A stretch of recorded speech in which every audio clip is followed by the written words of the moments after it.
Okay,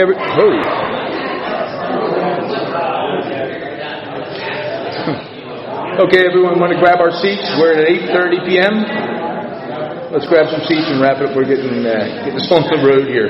Quick announcement. I know Brian wanted to announce this, but our hoodies, special tonight, $20.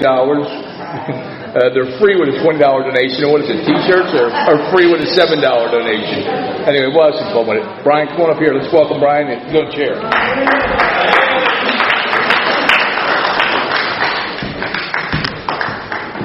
Good evening. My name is Brian. I'm an alcoholic. Welcome to the Conscious Contact Speaker Group of Alcoholics Anonymous. This is a 1-hour speaker meeting that meets every Saturday evening at St. Paul's Lutheran Church, 301 North Main Street at 8:30 in Doylestown, PA. Food and fellowship starts at 8 p.m. The business meeting for this group meets every Saturday at 7 p.m. to 7:30 right here. The purpose of this group is to provide a consistent message of hope and recovery through God reliance and service to others through the practice and teaching of the 12 steps. We record all speakers so that others may benefit from their message of recovery. If you wish not to be recorded, simply ask. This is an open meeting of Alcoholics Anonymous. The group would like to welcome everyone, especially newcomers. Is there anyone new or from out of town that would like to introduce themselves with their first name? Greg, alcoholic, first time here. Welcome, Greg. Mike, alcoholic addict. Mike, welcome. Ryan, alcoholic, first time here. Ryan, welcome. And Chris, alcoholic. Chris, welcome. The Conscious Contact Speaker Group encourages sponsorship. Would anyone with working knowledge of the 12 steps and is willing to sponsor, please raise their hand. Are there any announcements for the good of AA?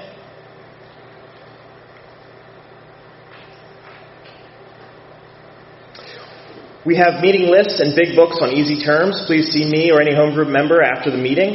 If you cannot afford a big book, the Conscious Contact Speaker Group will give you one at no charge. Anyone willing to make donations for the purpose of big books and CDs to help those who can't afford them, put the donations in the jar on the table marked Big Book and CD Donations. If you would like a CD of any speaker, past or present, please see me or any home group member after the meeting. They are available free of charge. I would like to welcome Nick up to read the preamble.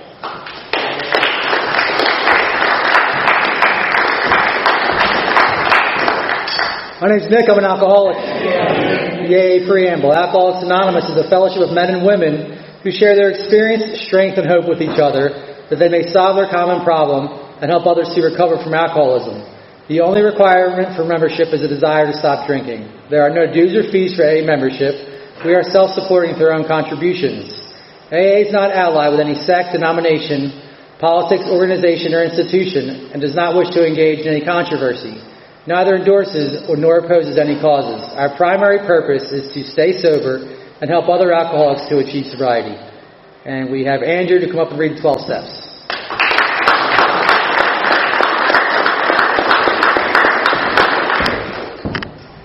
Hi everyone, my name is Andrew and I'm an alcoholic. And these are the 12 steps of recovery.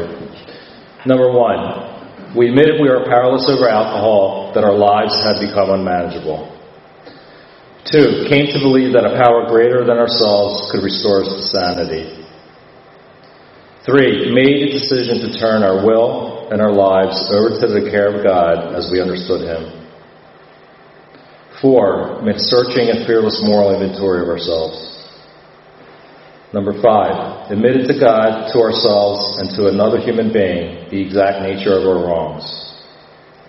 6, we're entirely ready to have God remove all these defects of character. 7, humbly ask Him to remove our shortcomings. Number 8, made a list of all persons we had harmed and became willing to make amends to them all. 9, made direct amends to such people wherever possible, except when to do so would injure them or others. Number 10, continue to take personal inventory, and when we were wrong, promptly admitted it. Number 11, sought through prayer and meditation to improve our conscious contact with God as we understood Him, praying only knowledge for His knowledge of His will for us and the power to carry that out. 12. Having had a spiritual awakening as a result of these steps, we try to carry this message to alcoholics and to practice these principles in all our affairs.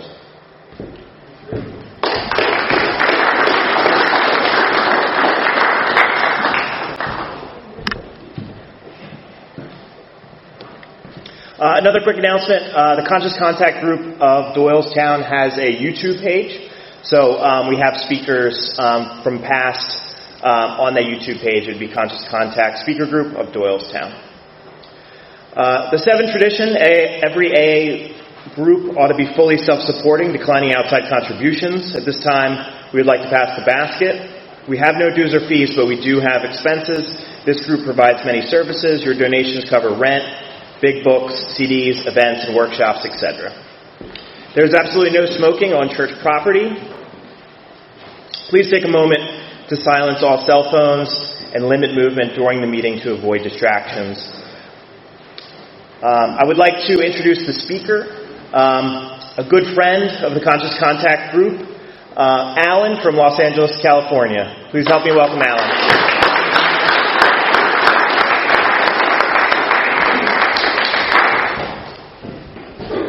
Well, good evening.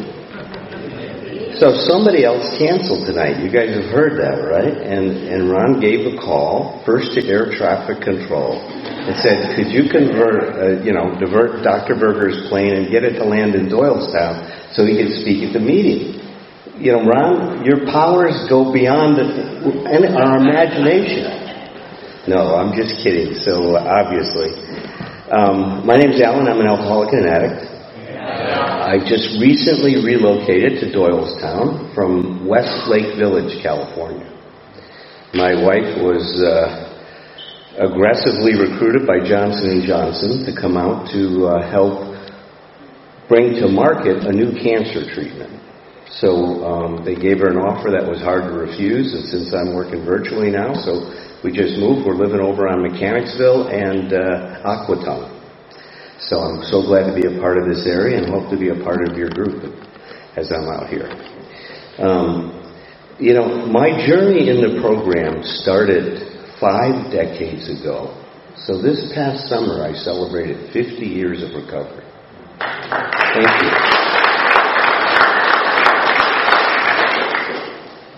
I could probably stand up here for the next couple days and talk to you about the experiences because it's been unbelievable journey, right? I mean, how do you get here from there? Well, I'm going to give you a few snapshots of what that means for me. But what I really want to focus on in my talk with you tonight is something that I've really been paying attention to the last 30 years of my recovery, and that's emotional sobriety. And I really want to address that with you tonight because I can't tell you what a difference it's made in my program and in how I live my life today. I truly believe that this is Bill Wilson's 4th legacy to us. You know, Dr. Bob and Bill left us the steps, right? The wonderful traditions, the General Service Office. But Bill's understanding and insights into emotional sobriety, I believe, is the 4th legacy for our program. And it's a phenomenal thing. And when you hear me talk about it, I hope it excites you as much as it excites me. You see, if I were to summarize what emotional sobriety is in a few words, it's personal freedom. Personal freedom. Now, I never knew what that looked like. I never felt that kind of freedom. The only time that I felt that freedom is when I got drunk or when I got high. I'm sure that was true for you, right? At that moment in time when I was drinking, it was okay for me to be who I was. I didn't want to be anybody else. You know, I was just who I was. But it was only when I was drinking or getting high.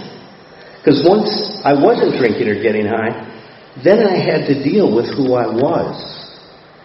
And that was very problematic for so many different reasons. I didn't like myself. Today I would even say the word was stronger than that.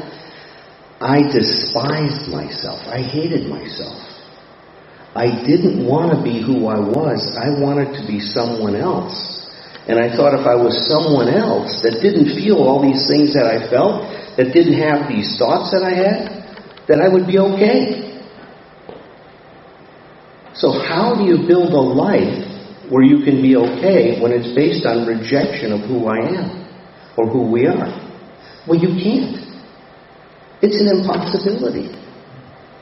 You see, I had all kinds of emotions like feelings of insecurity, inadequacy, anxiety, depression, grief.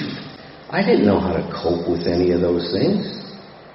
But God, when I took a drink, magic eraser, right? I was okay. Didn't matter I was feeling those things. So let me give you a little snapshot. I grew up in Chicago, Illinois, northwest side. My dad was a mechanical engineer. My mom, Italian, 100% Italian woman, was stay-at-home mom with a big pot of pasta on all the time, and the door open, anybody could come to the house and sit down and have a cup of coffee with her, and she'd find out their life story and then tell her hers. That's the kind of house we had. My dad was a great guy. He loved being a father. I feel very, very fortunate to have a man in my life that really wanted me and wanted my siblings as well. But at 38 years old, something happened that was to turn my life upside down. He got diagnosed with multiple myeloma. Now, that's the cancer my wife is working on, by the way, folks. She is, how does that happen? Is that a God shot or what, right?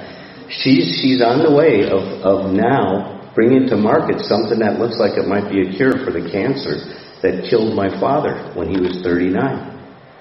Now, back at 38, I was 10 years old. I was 8 years old. And then when he was 39, I was 9. His cancer started getting really bad. In 1963, he died from his cancer. So I was 11 years old. And I didn't know how to deal with that loss. They say when you are really connected to someone and someone dies in our life, that a part of you dies, right? And the meaning of life changes so substantially. I didn't know what to make of life anymore. But I know what happened inside of me. I made a decision at that point. I was never going to care about anyone or anything to that degree again because I didn't want to hurt like I was hurting. I didn't want to feel that pain. I didn't know how to feel that pain. Now, if you know anything about Italians, there's a year's worth of grief that goes on. I swear my mother painted the walls black. She wore black every day. She was into her grief. God bless her. This was the love of her life. My grandfather, this was his only son, his only child. So when I would spend time with my grandfather, you know what he would say to me? You're not supposed to bury your son. Your son is supposed to bury you. Now, I didn't realize it at the time, but what I was developing, my worldview had in it a lot of supposed tos. You know what those are, right? How things should be, how life is supposed to be. And what I saw was that everybody had this set of expectations about how life was supposed to look. And if life didn't comply or adhere to those expectations, you were devastated. You didn't know what to do. My mom fell into an incredible state of grief. So much so, and so did my grandfather, not one adult in my universe asked me how I was doing with losing my dad. I look back at that and it's a mind blower, isn't it? My God. Nobody asked my sister or my other two brothers. It's like we were invisible. But nor did I go to anybody and reach out and say, I'm devastated. I need to talk about this. I don't know how to make sense of losing this man. I was hoping that he'd be there and guide me through high school and figuring out all these things and, how to go ask Susie Belinsky out for a date and stuff like that. I wanted him around for those things. Well, he wasn't. It was a very, very, very sad time in my life. But I didn't feel any of it. That's my point. I didn't want to. There was something in me that just avoided that pain. It was phobic. I was phobic. I didn't want to feel that pain. I didn't want to deal with it. I shut myself down. Today I look back, they call that dissociation. I dissociated from all of those feelings. But while I cut those off, they don't go away when you cut something off. When we go through a trauma, you can push it to the side, but if you don't deal with it, it's still there. All the feelings are there. I just wasn't dealing with them. So now, I'm 12 years old. I'm hanging out at O'Bean School down the block. The cool guys hang out in the front of the school at Robert Square Park. And I was the wannabe cool guys. They hang out behind the school. And one of the cool guys came behind the school with a 6-pack of old-style beer. And it was one of those hot, humid days in Chicago. And he pulls it out of the cooler and he says, "Have one of these." I said, I wanted to be liked, right? I wanted to be a part of that group. Of course I was going to drink it. But then something happened. And I say this all the time. I don't know if I was born an alcoholic. The minute I took that first drink, an alcoholic was born. I was gone. I was hooked. People talk about that with heroin. I didn't need to use heroin. Alcohol did that for me. It connected me. I felt alive. Remember, I shut myself down. Now I was alive for that moment. And if one was going to be good, more was going to be better. And I was off to the races, baby. Right? Off to races. 12 years old, teenage alcoholic, blackouts once or twice a week. Pretty soon my whole life became centered around what am I going to do? How am I going to get alcohol today? It interfered with going to school. At 16 years, I dropped out of high school, Carl Schurz High School. They actually were going to throw me out because I wasn't going to school. What was I doing? I was finding out whose parents were home. And I had a few buddies I was drinking with. We'd go over to their house and do what? We'd empty out their liquor cabinet. Replace the liquor with, some food dye and stuff like that. Find somebody else's house. So I drop out of high school. And it's 16, you have to go get a job because you're going to continuation school, and I take some job. And now I'm selling women's shoes at Mailing Shoe Store, making $1.25 an hour. And I'm still having to borrow or steal money from my mother because my drinking is costing more than I'm earning. That's how much alcohol I was consuming at the age of 16 years old. And I had a sense that my life wasn't going anywhere, right? That something was wrong. That gnawing sense inside that this is not sustainable, right? This is the way I'm living. And so I decided I had to do something to make a change. Well, my father served in World War II. He was a recipient of a Bronze Star. And I thought, I'll go in the armed forces. Now, there was something in me that decided to pick the Marine Corps instead of the Army. Like he was in the Army, and I decided to be one of the few that proud the Marines. Because I thought inside, well, maybe this could be it, right? This could turn my life around. Now, at 17 years old, so this is back in 1969, at 17, your parent, at that time, my mother, had to sign the papers for me to go in the Marine Corps. She couldn't wait to sign the papers. She didn't know what the hell to do with me. My God. I'm blacking out. I'm being poured on the front porch, either shitting in my pants or urinating all over myself. My life was out of control. I was completely out of control. So when I went home and I said, I talked to the recruiter, I'm going, she goes, "Thank God my prayers have been answered." That's what she said. Thank God.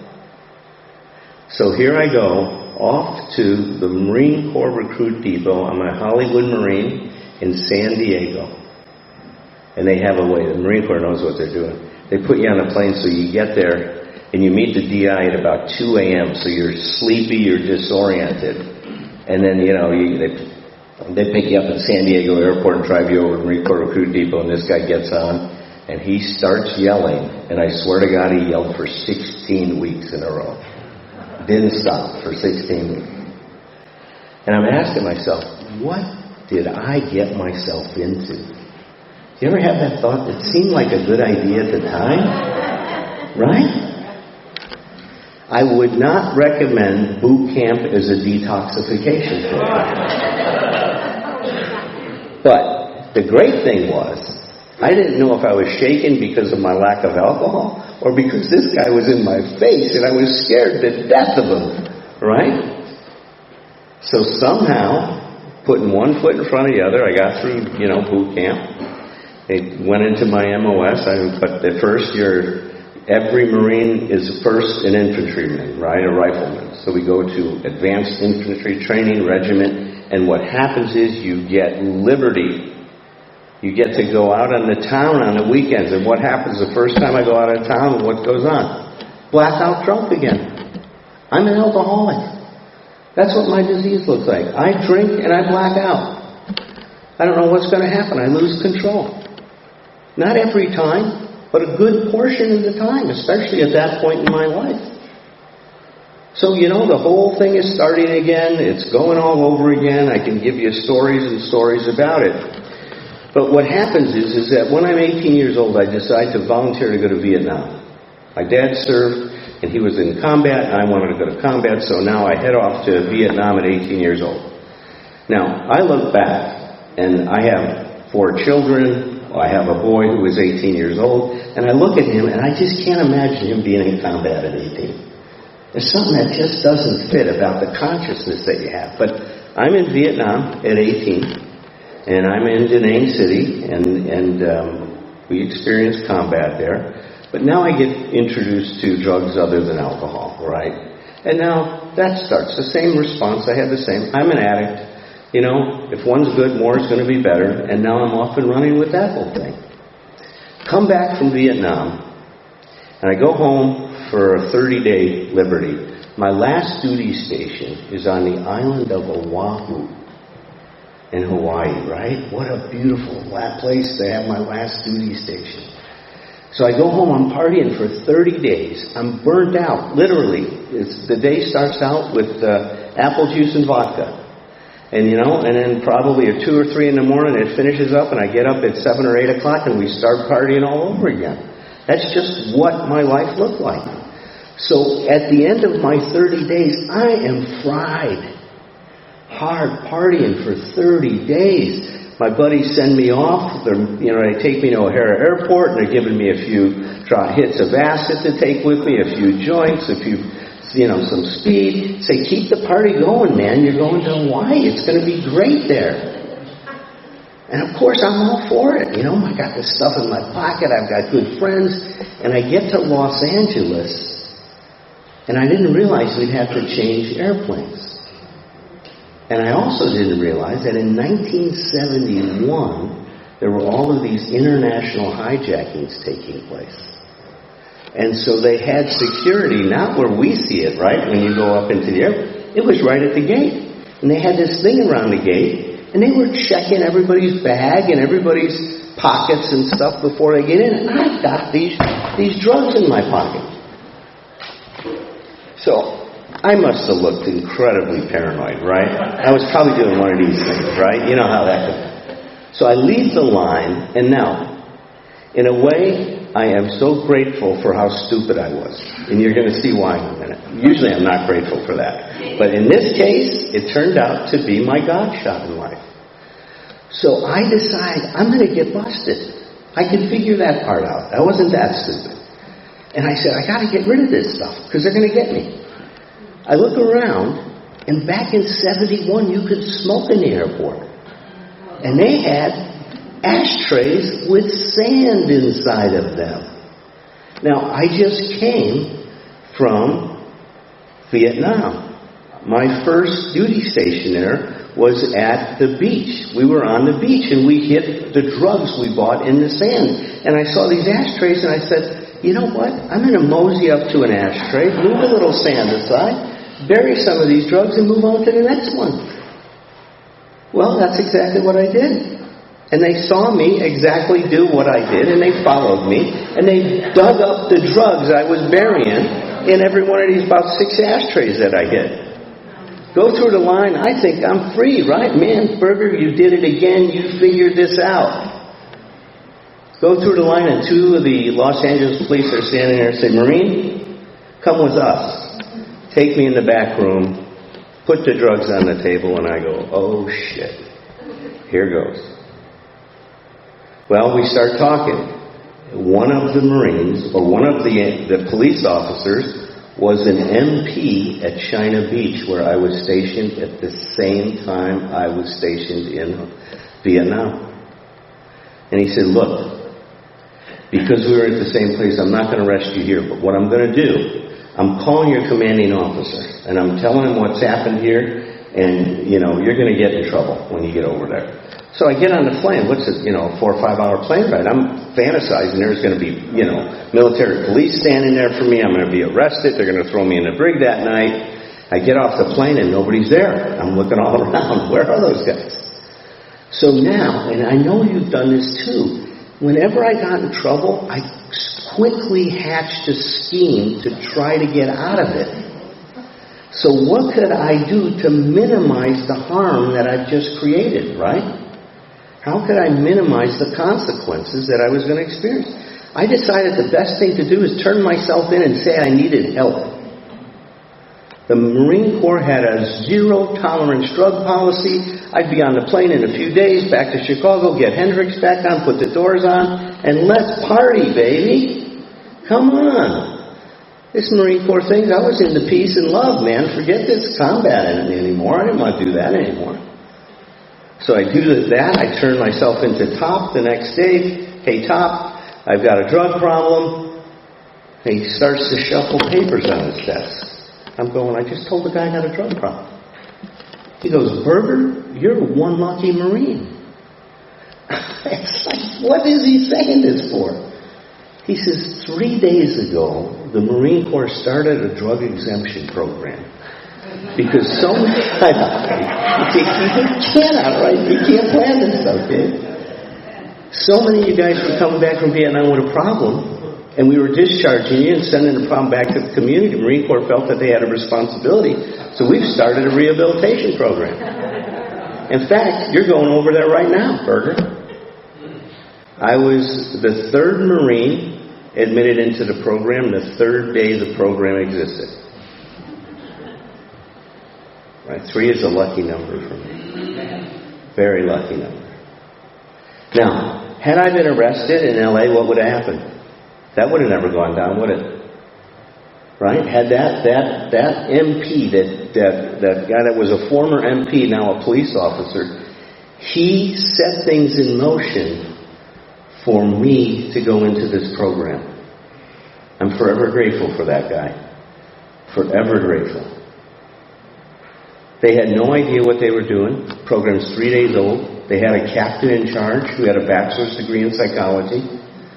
I've got a bachelor's degree in psychology and a lot more. I know that you know nothing with a bachelor's degree in psychology. And he's running this program. I'm going to counseling sessions with him saying, yes, sir, no, sir. That's not conducive to a good rapport in a counseling session. They had no idea what they were doing to help us. But they knew it. They had humility. And they turned to the AA community outside the base. And there just happened to be a real strong and vibrant AA community with a lot of young people. There was a woman over there that was like the Pied Piper of young people. Her name was Flo Bird. And she was bringing these people into the program and helping them discover this way of life. And one of them was, his name is Tom McCall. And they invited Tom to come in and start a discussion session, a rap group is what it was called, about recovery on Tuesday nights. And it wasn't to come in and talk about, the dangers of drugs and all that other stuff. That he came in to talk about what recovery looked like. What was possible? If you had this disease, what were the possibilities in terms of living a life without drinking or using other drugs and alcohol? So I'll never forget it. It was a Tuesday in July. Tom comes to the base. Now you got to picture this. There's 30 of us combat Vietnam Marines in our combat fatigues, and this hippie walks in. He's got long hair. He's got his John Lennon glasses on, his standard issue, Birkenstock sandals in Hawaii, and khaki pants. And, we're looking at this. What's this guy going to say to us? Well, he had a lot to say to us. Because after he started to talk, we were mesmerized. I was mesmerized.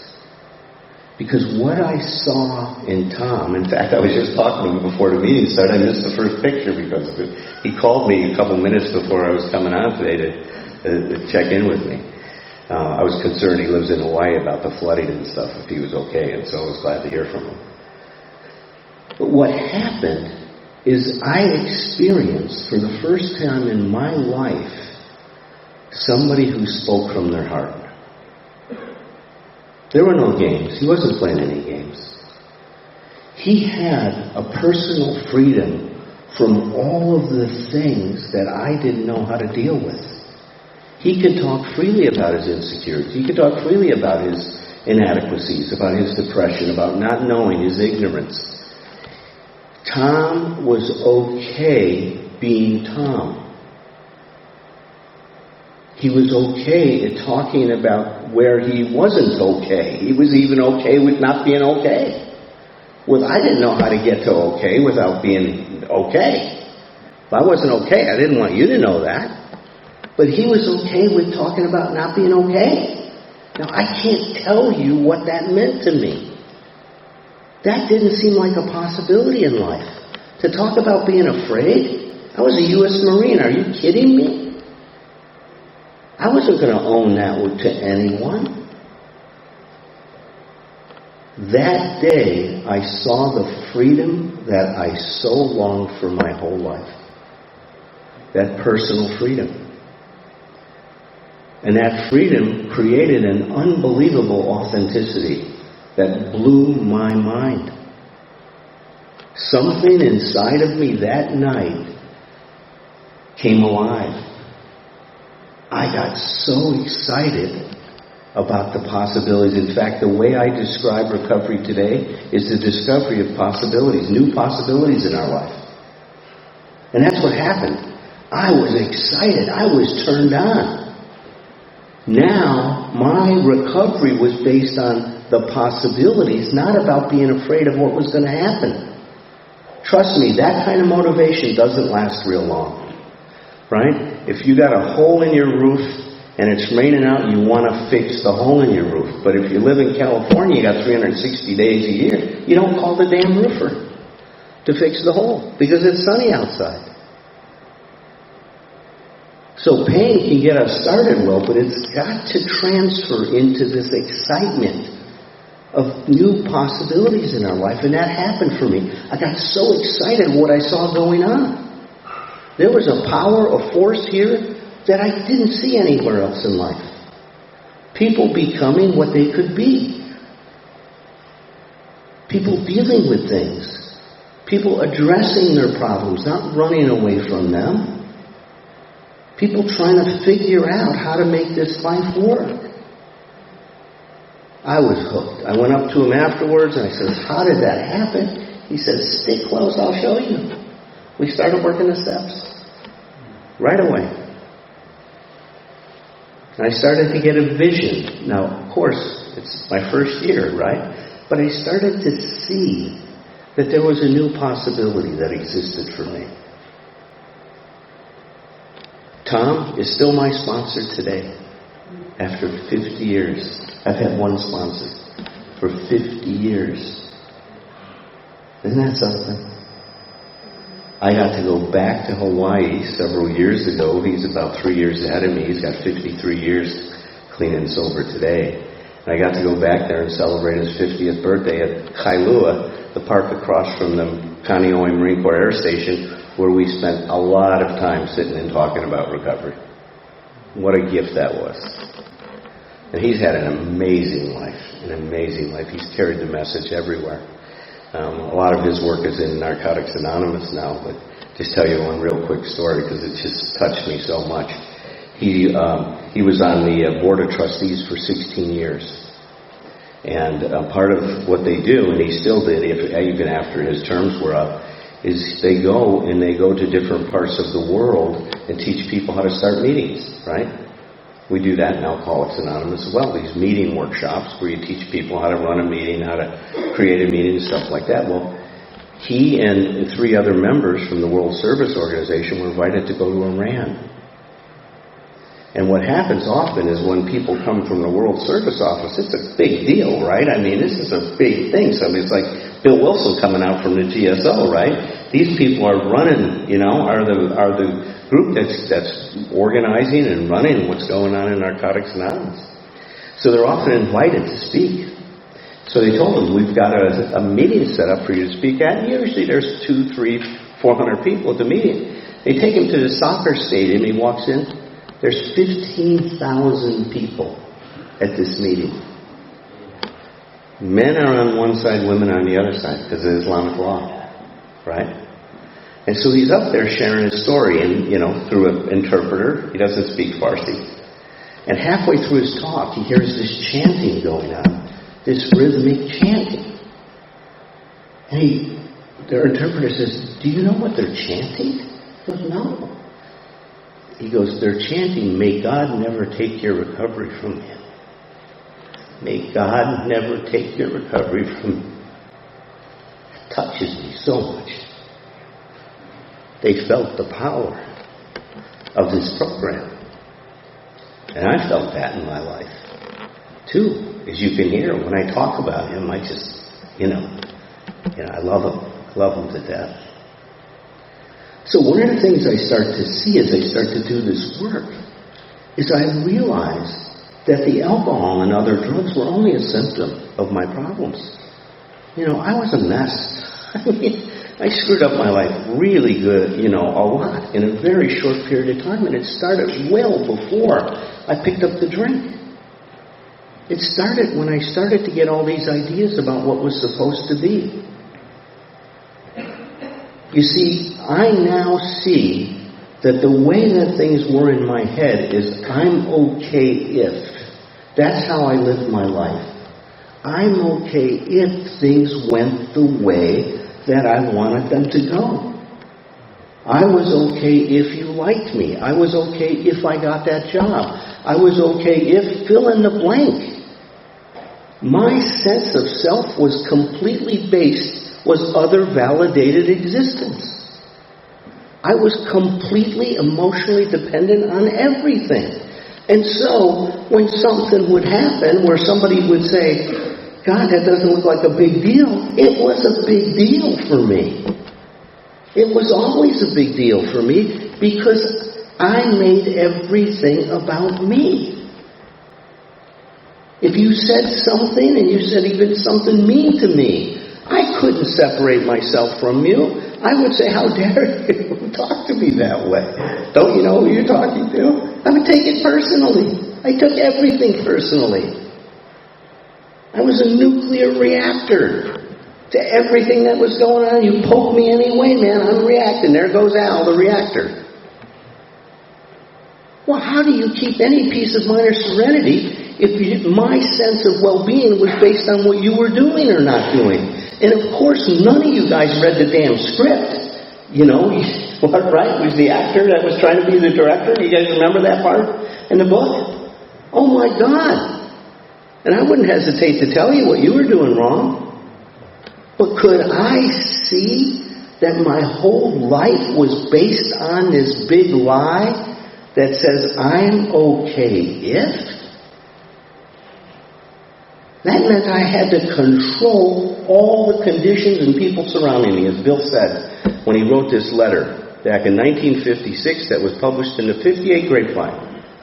I found that I had to take the possession and control of those people and conditions surrounding me because of my absolute dependence.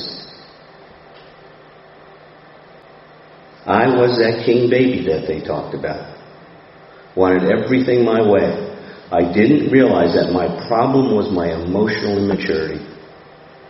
I was certain my problem was you. If you would just be a better person, I'd be okay.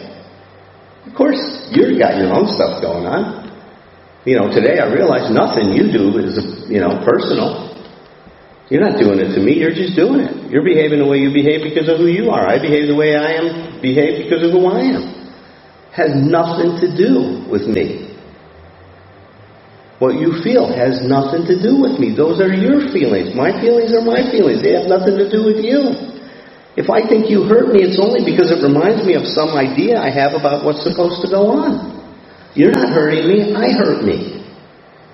You see, what I started to see, that there was a possibility of being okay even if. You guys get that? See, that's what emotional sobriety is. It's I'm okay even if. Ron's having a bad day and he calls me up and he's pissy with me. That's not me. That's Ron's having a bad day. If I don't take it personally, I might be able to be there, man. I say, God, man, you sound like you're having a bad day. Can I talk to you? I can have some compassion. But if I take it personally, what am I going to say? Hey, Ron, Jesus Christ, that's not a way to treat a fellow member of the program. Are you kidding me? Where's your serenity? Make him feel bad about what's going on. Well, that's not going to help anything. Shame him. So that he does what I want to do. See, that's how tricky I can get. I can shame you and tell you you're doing something wrong and you should do it different, not because I really care about you, but because I want you to do what I want you to do. That's the degree that I can manipulate. And trust me, I've got a doctorate in clinical psychology. Watch out. My poor wife. Oh, my poor wife. She has to deal with that shit all the time. But she's up to it now, man. We've done a lot of therapy together, so she doesn't let me get away with that crap. And I'm grateful for that most of the time. Not when it's happening. That's about an hour later, by the way. But that was an incredible revelation. That I can be okay even if things don't go my way. That my well-being is not dependent on what's going on around me. What is it dependent on? Having a right spiritual condition. Having a set of attitudes and ideas that are based on reality, not based on the illusions that I created about how life was supposed to be. You see, my life could never work when I fantasized that life had to be a certain way other than it was for me to be okay. Another way of thinking about emotional sobriety, it's about getting aligned with the reality of what's happening in your life. Whether it's a good thing or a bad thing, it has to do with accepting it as it is and learning to cope with it. Life is what it is. It's how we cope with it that counts. It's not going to be what you want it to be. That is the key that unlocked the personal freedom that I experience sometimes today.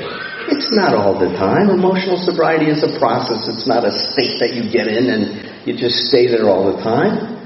It's a place that I get to visit sometimes now. And I get to enjoy that. So, let me give you... What time do I stop at, Ron? I always forget these things. What time? 8:35. Okay, good. So I have time to tell you this story. Because I always like to make this practical, right? Because I'm kind of giving you a bunch of different ideas. But let me bring this down to some reality. 9 years ago, my wife and I got pregnant. It was going to be her first child. It would be my third. And she was working on her postdoc at UCLA. She's a cancer biologist, and she had finished her doctorate degree at Vanderbilt University, where we met, and she was working on her now postdoc at UCLA. And so we decided to use the midwife group at UCLA, because they're a great group, and we wanted to have this child naturally and stuff like that. Well, but when you sign up for UCLA, you sign up for UCLA, and they've got a lot of money and a lot of grants, and so they want to do a lot of genetic testing. Because the idea is, and it's a good idea, that if there's a problem, they want to anticipate it so they can mobilize the resources for you beforehand, get you the counseling you need, get your head set around what to expect so you can deal with it. You see, thank God, UCLA was dealing with life as it is, not as anybody fantasized it is. And so they were trying to align themselves with reality. So she goes in and she gives a bunch of blood. Well, it is a little humbling because if there's nothing wrong with her genes, mine don't matter. Kind of puts guys in the right spot, doesn't it? It totally doesn't matter. If I've got some gene anomalies and stuff like that, if she doesn't have any, it doesn't matter what's going on with me. So we're going to well baby visits. It takes a while for them to process this stuff. Probably in month 4, we leave the well baby visit. I'm driving to my office in Hermosa Beach, and she gets a call from the nurse, the midwife, and says, "I'm sorry, we forgot to go over some results from your genetic testing. Can you come back?" And she says, "Okay." So she goes back, and the midwife sits her down and says, "Well, I've got some bad news for you. There's no other way to say it to you. You tested positive for this gene, that if your husband also has it, your child will have a 25% chance of being born with spinal muscular atrophy." Now she goes, "Here's what that means for you and your baby and your husband. If it's the severest case, your child will live for 1.5 years. If you're so lucky to get a mild case of this, children don't live over the age of 14. So, wrap your head around that for a minute, right? She's told that. She's devastated.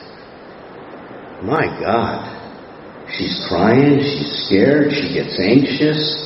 My God, what are we going to do? She calls me up. I can hardly talk to her because she's so, devastated by what's going on. I turn around, cancel my clients for the day, go back to UCLA and start to talk to her about it and find out now that I've got to give blood.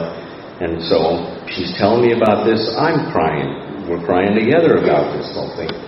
I go and I give my blood. It's going to take 6 weeks to get the results. We're not going to know for 6 weeks. We're going to be in limbo for 6 weeks. So we leave UCLA. She can't go to the lab. I can't go back to the office because you can't think about anything else when something like this happens, right? It's all consuming. And what they say is that the smarter you are, the more you can catastrophize in terms of what's going to happen. Right? So we're projecting all of these catastrophes into our life. I'm seeing that, my practice is closed. I'm at the hospital all the time. My head's going. And then it starts to do crazy stuff like, well, God's finally punishing me. Right? All the crap I've done and all the things I've done wrong, I'm being paid back for that now. This is part of the price you pay, right? My head goes in crazy places like this. I'm punishing God. No wonder why I'm afraid of God, right? You've got that kind of an idea of God in your mind. So I don't know how to deal with this. I'm filled with anxiety. I hate anxiety. I don't know how you guys experience it, but I hate it. It's like, it's my skin is crawling. I just want to get out of myself. I call my sponsor. I call my friends. I get incredible support, but it's not taking the anxiety away. She's experiencing the same thing. We go in and out of crying, in and out of pacing, can't eat. You guys felt that before, right? Well, I kept saying to myself, my God, how can I get a handle on this stuff? By the way, I was thinking, this is why I drank and used, by the way, to deal with shit like this, right? Because, a couple drinks and at least for a moment, that's all gone, right? But I never had that thought. Thank God. I feel very, very grateful that the desire to drink and use was lifted very early on. I call it God's grace. I was one of those people that it was just taken away from me. So I kept saying to myself, well, how can I get my head wrapped around this thing? I intuitively knew that what I was doing, but I couldn't have articulated it was my dependency. It was once again the old life should look like this. This is what was supposed to happen. I was supposed to somehow have a healthy child. Now, if you would have told me, did you have that expectation? I couldn't have told you that going into the whole deal. But that expectation was really strongly there, that this wasn't supposed to be happening to me. I claim this special status, right? That's that, egomaniac with an inferiority complex that we all have, right? this special status that life shouldn't happen to me like it happens to everybody else. I'm special. Don't you know that? Yeah, right. No, life happens. And I had to deal with that. I went to sleep that night, or tried to go to sleep. I never sleep well with anxiety. I don't know about you guys, but you toss and turn and you fall in and out of sleep all night long, right? That's what goes on, and you go back and forth and stuff like that, tossing and turning. Sometimes, somebody said that God speaks to us through our unconscious, especially when we sleep and we have dreams. And something came to me that night, and when I woke up, I knew what the matter was.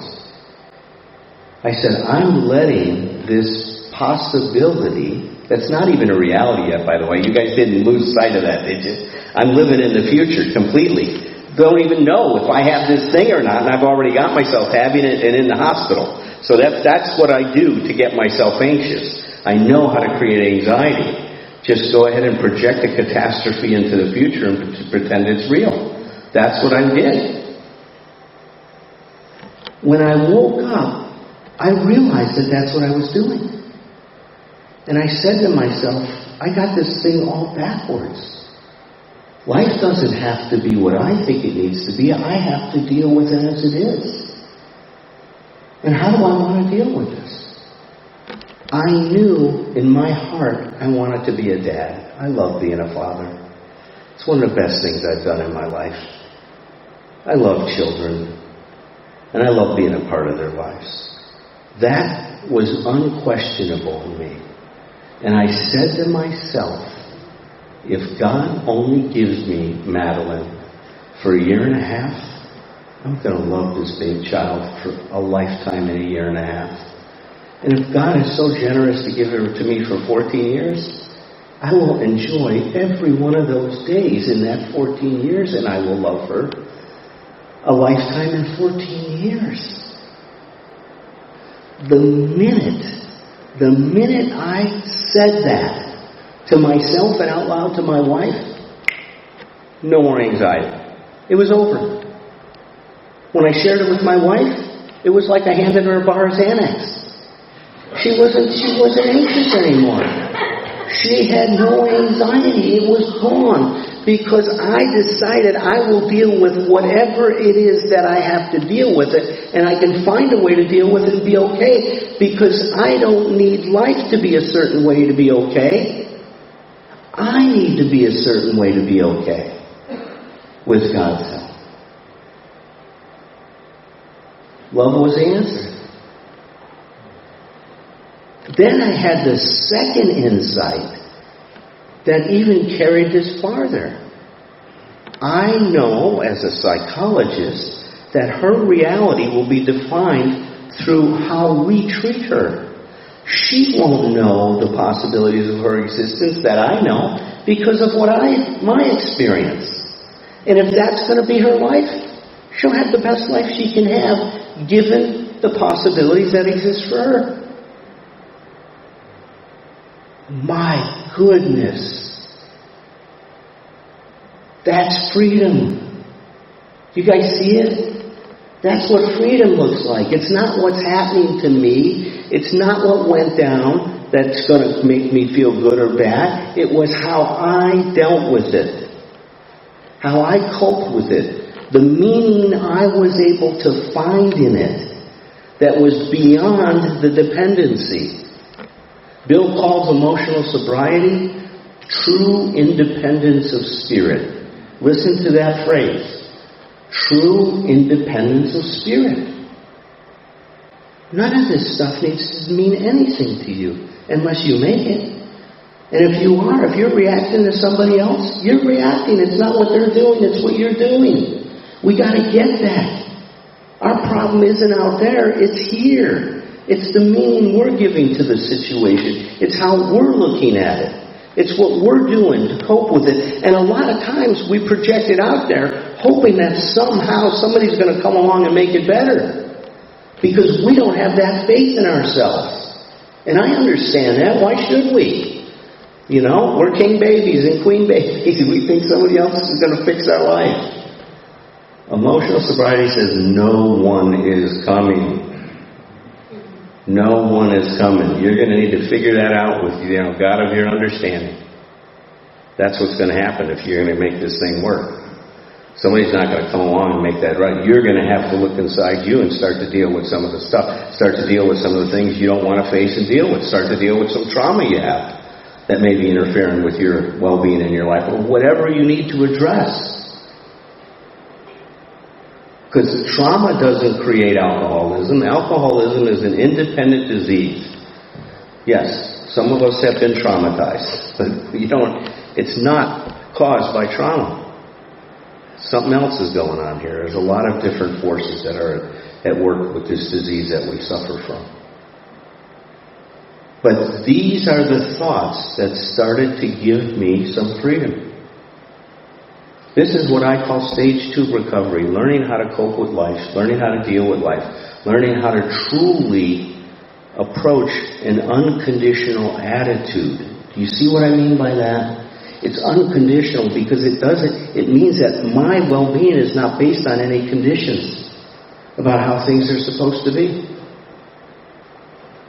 Life is what it is. It's how I cope with it that's going to make the difference. With God's help, with some wisdom in these rooms, with Bill Wilson's gift, his 4th legacy, we have a whole bunch of tools that are called emotional sobriety. And if you haven't started to look at that in your life, do yourself a favor.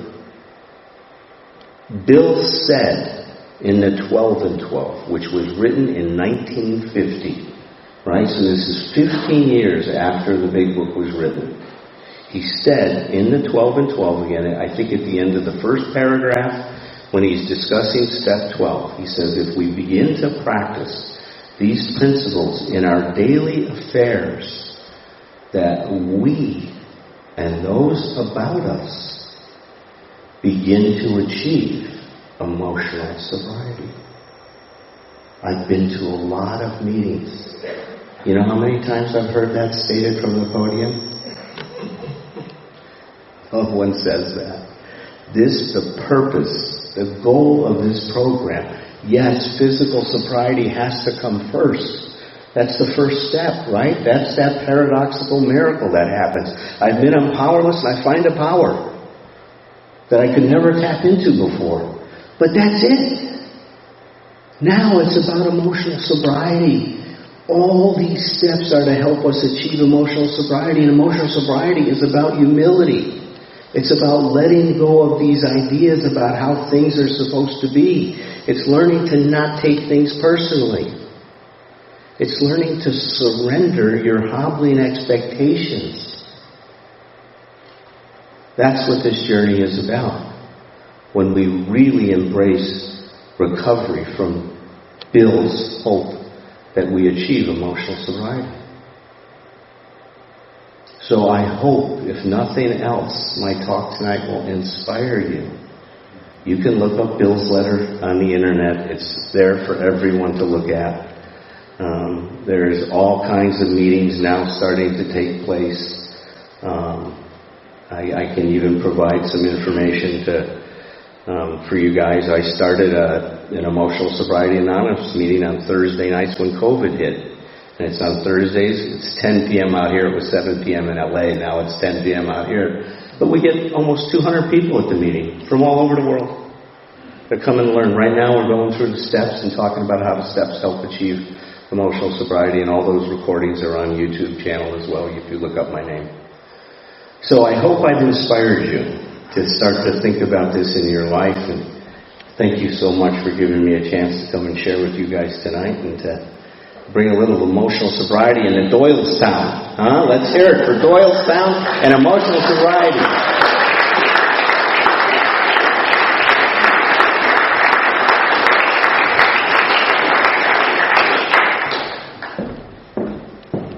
Hi, I'm Teresa. I'm an alcoholic. Let's give Alan another round of applause.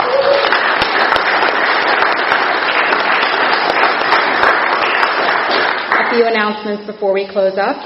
Our speakers come here on their own time and their own expense. It's customary that we form a line after the meeting and thank them. As we know, we have Howard here, who is the best coffee maker in town, the best coffee provider.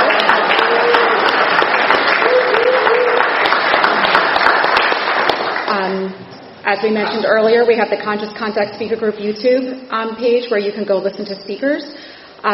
We also have a Facebook page where you can see local flyers and international flyers, see lots of meetings that are going on in person and also on Zoom. We have the hoodies. They're $20, they're free with a $20 donation. We also have t-shirts. They are free with a $7 donation. And finally, we do have some sister meetings. We will be back here next Saturday, of course. The meeting's at 8:30. We'll be here at 7 if anyone wants to join us. We have 2 meetings on Monday night. There's a 6 o'clock meeting where we go through the steps 1 through 12. We have a speaker discussion every week. There's an Al-Anon meeting also in this room Monday nights at 7:30. And we have a sister meeting, which is a Big Book meeting that meets over at Salem Thursday nights at 7:30, and we would love to see you there. So for those who would like to join me, we have a nice way of closing.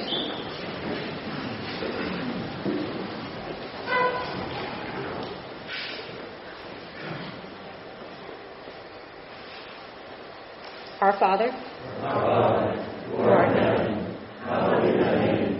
Thy kingdom come, thy will be done, on earth as it is in heaven. Give us this day our daily bread, and forgive us our trespasses, as we forgive those who trespass against us. And lead us not into temptation, but deliver us from evil. Thine is the kingdom, power, and glory, forever and ever. Amen.